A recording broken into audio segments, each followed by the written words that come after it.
In this video, I am going to show you how the import list feature works on Zendrop.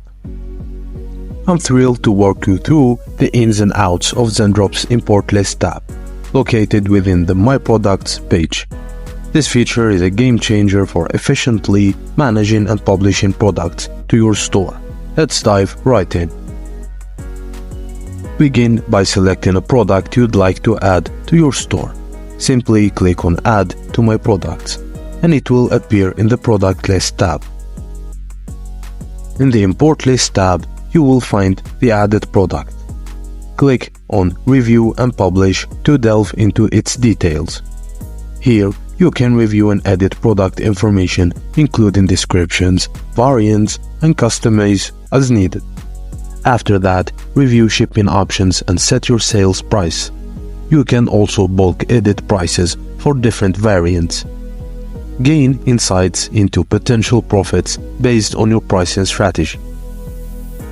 Review product images and select the ones you wish to import. You can choose to exclude any irrelevant images.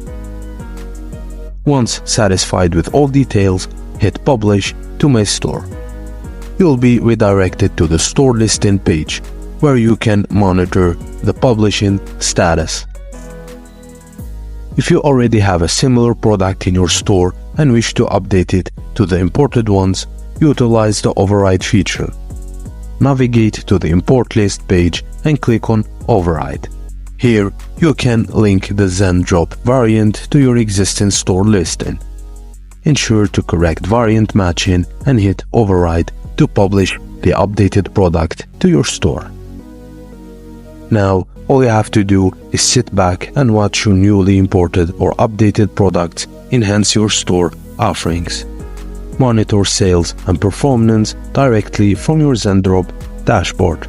And that's it, guys. Thank you for watching, and please don't forget to like and subscribe for more.